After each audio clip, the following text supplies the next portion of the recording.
Dobrý deň, rada by som na úvod povedala niečo o sebe. Aj keď ešte neuplynulo veľa času, odkedy som sa zoznamila s esenciálnymi olejmi, už môžem povedať, že na môj život majú veľký vplyv. Pôsobia na mňa veľmi upokojujúco a to sa týka nielen účinkov ich terapeutických vlastností, ale aj tým, že mi dávajú do rúk spôsob, ako sa postarať o fyzické a duševné zdravie mojej rodiny.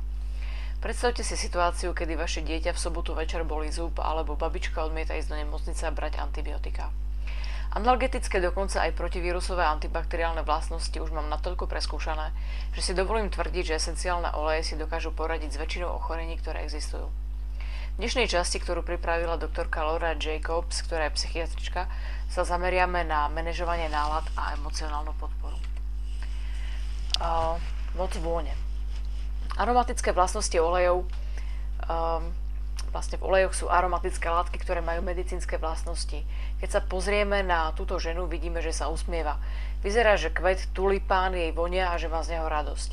Väčšina ľudí, ktorých som videla ovoňať esenciálne oleje, sa takto usmievali. Dokonca aj keď ovoniavali olej, ako je oregano, ktorý by som určite nepoužila ako parfum, pretože má pomerne štipľavú vôňu. Aj ten vonia dobre, pretože v ňom cítiť, že je čistý. Čisté oleje majú tiež liečivú schopnosť, ako si povieme neskôr. No a keď hovoríme o týchto príjemných a liečivých vôňach, jednou z najlepších možností, ako možno dostať tieto oleje do nášho systému, aby nás mohli liečiť, je prostredníctvom difuzéra, ktorý pomocou studenej páry alebo aj iným spôsobom, existujú napríklad ventilátorové difuzéry, atomizačné difuzéry a podobne, dostanú oleje do vzduchu, odkiaľ môžu pôsobiť na naše zmysly. Senzorický systém, my vlastne na tomto obrázku vidíme, ako vyzerá naša hlava znútra. Tento systém ide oveľa ďalej, než iba po naše zmysly. Telo má spôsob, ako dostať aromatické molekuly hlboko do tela a potom na nich reaguje.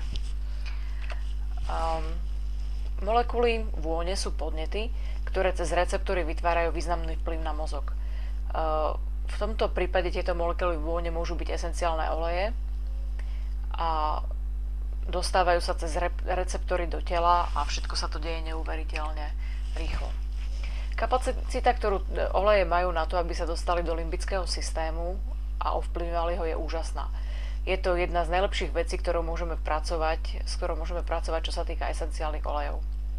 Čuchový systém je úzko prepojený s niečím, čo sa volá limbický systém mozgu. Tento systém obsahuje štruktúry, ako sú hypokampus, centrum dlhodobej pamäti, amygdala, ktorá sa stará o emócie, hypotalamus, ktorý riadi autonómny nervový systém a hormóny a opaskový závit, ktorý reguluje tlak, puls a pozornosť. Vďaka tej skutočnosti, že čuchový systém je tak úzko prepojený s limbickým systémom, esenciálne oleje majú hlboké psychologické a fyziologické účinky. V roku 1989 vedci zistili, že amygdala hrá veľmi významnú úlohu pri uchovávaní a uvoľňovaní emocionálnej traumy. Jediný spôsob, ako sa táto žľaza dá stimulovať, je prostredníctvom vône alebo čuchového zmyslu. Preto esenciálne oleje môžu byť mocným kľúčom na pomoc pri odomkýnaní a uvoľňovaní emocionálnych traum. Poďme trochu ďalej do nervového systému. Určite si už niekedy počuli o sympatickom a parasympatickom systéme, ktoré sa spájajú s tým, že sympatický je systém nejaký bojuje alebo uteč a parasympatický je odpočívaj alebo tráv. Odpoveď sympatického systému na stres môže preťažiť sympatický systém. Stres dokáže napodobniť chorobu. Ďalšia vec je, že v strese telo povoláva do činnosti mnohé chemikálie, napríklad kortizol, stresový hormón. A keď sa vylúči vylúči sa aj adrenalín a endorfín a telo sa nás snaží naplniť chemikáliami, aby vás pohlo k činnosti. V prípade dlhodobého stresu sú na telo kladené priveľké požiadavky na produkciu týchto látok. Keď majú ľudia zvýšenú hladinu kortizolu, môžu napríklad jesť zo stresu, pretože telo neustále cíti, že sa potrebuje nabudiť, že potrebuje niečo jesť a týmto ľudia naberajú brušný tuk. Stres je tiež následkom nejakého rozporu. Bez ohľadu na jeho príčinu v strese vznikajú negatívne emócie. Ďalšou vecou, ktorá môže vyvolať stres, môže byť dokonca aj nepríjemná vôňa. Vôňa chemikálií alebo akákoľvek nepríjemná vôňa v extrémnom prípade, kde nám môže dokonca poškodiť zdravie. Nervový systém no je najlepšie, keď sme v stabilnom, vyváženom stave, v stave pohody, a cieľom esenciálnych olejov je pomôcť nám vrátiť sa do takéhoto stavu, do stavu homeostázy. Keď ľudia ovôňajú čistú vôňu, cítia sa príjemne. A môžeme urobiť taký test, že si porovnávame oleje rovnakého druhu, napríklad levandulový olej od rôznych výrobcov olejov, a vlastne vidíme, že čím čistejší je ten olej, tým príjemnejšiu vôňu má a tým príjemnejšie sa cítime. Naše nálady sú komplexnou súhrou emocionálnych a fyzických zložiek a esenciálne oleje nám pomáhajú pomáhať nám dostať to do pohody. No, takže povieme si niečo o manažovaní nálad a o emocionálnej podpore. Dr. Hill, hlavný vlastne medicínsky poradca pre doTERu,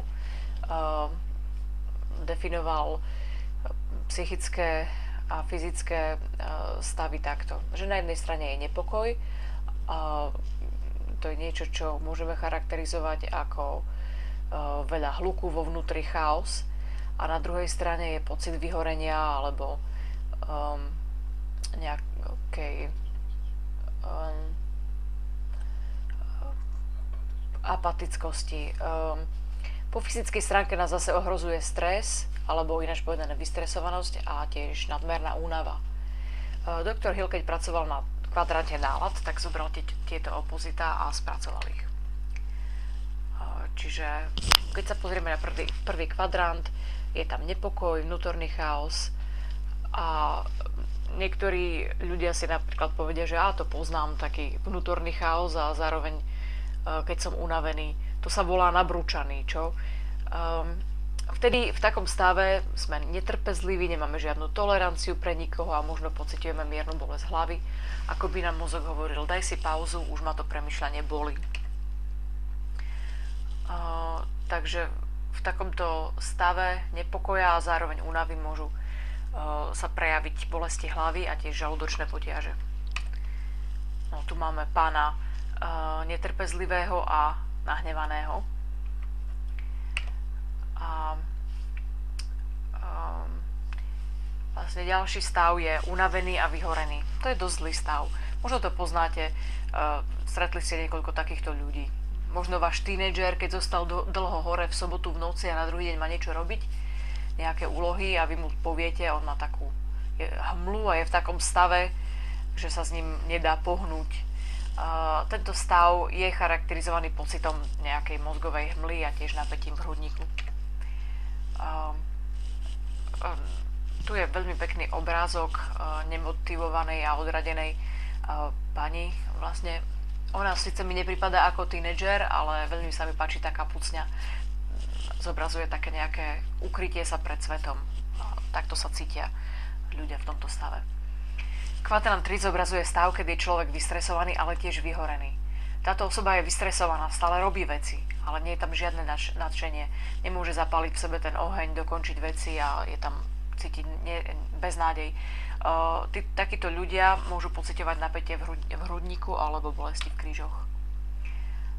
Na tomto obrázku vidíme pána uzavretého a bez nádeje si nejakým spôsobom šúcha krk a rozmýšľa. Ďalší kvadrant je, keď je človek vystresovaný a nepokojný. Je tu príliš veľa energie. Je pripravený vybuchnúť. Títo ľudia môžu mať problémy s trávením, bolesť v ramenách. Môžeme si tohto človeka predstaviť ako napríklad niekoho v práci, ktorý má veľa stresu a nepokoja, ale tiež to môže byť nejaké dieťa s poruchou pozornosti. No a tu je veľmi pekný obrázok, na ktorom je ustarostená a napätá pani. No, keď tieto kvadranty všetky dáme dokopy, tak vlastne máme tu také tie zlé pocity a ich kombináciu, ktorá môže vzniknúť. Dúfam, že nemáte všetko toto naraz, ale niekedy sa stane, že keď je zlý deň, vrátite sa z práce unavení, pretože ste boli celý deň vystresovaní a napätí, a jednoducho toto všetko sa vám premelie za jeden deň. Potom ráno vstanete, vybuchnete na deti a tak dookola. Niekedy toto vnímame ako cyklus, alebo sú ľudia, ktorí to majú ako obdobia, že majú dlhodobé obdobie, keď sú vystresovaní a potom zase sú dlhšiu dobu vyhorení, potom sa pozbierajú a tak podobne. No a vlastne esenciálnymi olejmi sa snažíme dostať ľudí z týchto cyklov, dostať ich do vyrovnaného stavu, aby nemuseli trpieť týmito vecami a potom ďalšia dôležitá vec je udržať ich vo vyrovnanom stave. Takže ktoré oleje a zmesy esenciálnych olejov pomôžu nám pri manažovaní nálad? Jedna zo zmesí je Serenity. Môj syn jej hovorí žuvačková zmes, pretože tak nejak vonia. Táto zmes je upokojujúca. Keď si ju natrieme na krk a na čelo, tak dáva našej hlave signál, že je čas sa upokojiť, prestať sa trápiť a pripraviť sa na spánok. Obsahuje oleje všetky, ktoré pôsobia na upokojenie: levandula, majoránka, harmanček, ilang-ilang, santálové drevo a vanilku. Takže ľudia, ktorí pociťujú nepokoj, pre nich je olej Serenity veľmi upokojujúci. Je veľa ľudí, ktorí hovoria, že sa cítili veľmi nepokojní a táto zmes im pomohla. Aplikovanie dá sa aplikovať na krk, niekedy sa môže dať na nohy, alebo sa dá tiež rozptýliť do vzduchu. Pre stavy vyhorenia a únavy je vynikajúca zmes, ktorá sa volá Citrus Bliss. A tá má tiež takúto výhodu, že chutí skvele a je vhodná aj na vypitie vo vode. Keď ju rozptýlite vo vzduchu, robí to z vášho domova šťastné, energické miesto. No ale tiež je dobrá aj na tretie na krk alebo nejakým spôsobom na rozptýlenie do vzduchu, aby vám pomohla udržať si túto energickosť. Ďalšia zmes je zmes, ktorá sa volá Elevation. Sú tam menej známe oleje ako lavandín, mandarinka, elemy, melisa, čo je medovka, ilang-ilang, osmanthus a santálové drevo. Tieto oleje spolu vytvárajú krásnu zmes, ktorá nádherne vonia. Keď si všimnete, tam na spodku je santálové drevo. To je olej zo stromu, ktorý má schopnosť vlastne udržiavať nás takých nejakých zakorenených, stabilizovaných ako strom. Ovplyvňuje serotonín, ktorý pomáha nášmu telu držať sa v pohode. Nedostatok serotonínu niekedy spôsobuje zlé pocity, v extrémnom prípade samovražedné a väčšinou má človek nejaký pocit urgencie. Oleje dokážu priniesť rýchle uvoľnenie a vlastne oslobodenie od takýchto pocitov. Takže ďalší kvadrant, kedy je jednoducho ten olej Citrus Bliss pôsobí povzbudivo a inšpirujúco. V štvrtom kvadrante chceme hovoriť o stave, kedy potrebujeme byť stabilizovaný a nie ľahko vykývateľný. Preto je úžasná zmes Balance, ktorá obsahuje smrek, rúžové drevo, kadidlo, blue tansy a frakcionovaný kokosový olej, čo sú všetko oleje na to, aby nám poskytli pocit stabilizovanosti a vyrovnanosti a rovnováhy tiež.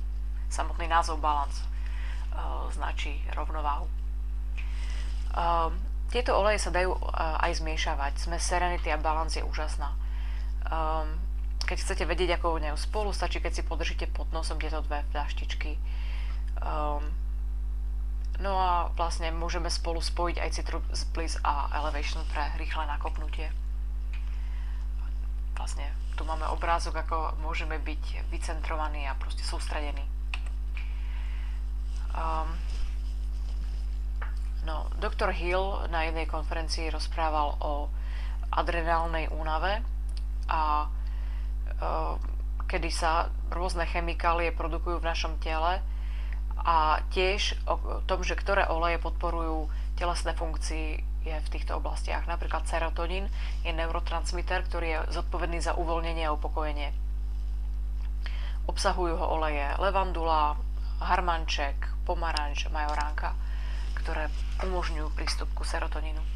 Potom je stresový hormón norepinefrín.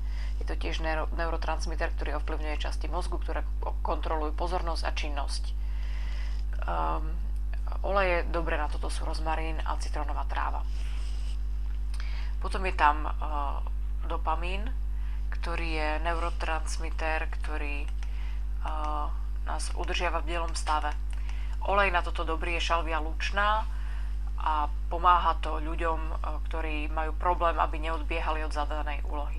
Pri všetkom tomto zvládaní nálad je veľmi dôležitá výživa, aby sme mali naše emócie v rovnováhe. Ale o výžive sa budeme baviť zase v ďalšej časti, ale tiež je dobré vyvážene jesť.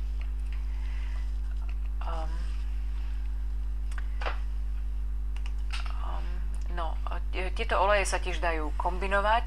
Doktorka Susan Lawton urobila takúto tabuľku, že keď chceme dosiahnuť odpustenie a uvoľnenie, tak skombinujeme balance a serenity. Pre prijatie je to balance a elevation. Keď potrebujeme si nejak resetovať priority, tak bude citrus bliss a balance. V prípade, že prechádzame do novej práce, do nového domu, použijeme serenity a citrus bliss. Keď sme vyhoretí a potrebujeme sa znovu nakopnúť, tak je to elevation a citrus bliss. A samotné serenity zlepšuje vnímanie samého seba a je olej, ktorý môžeme zmiešavať so všetkým z týchto spomenutých, a to je kadidlo, ktoré podporuje účinok všetkých z nich.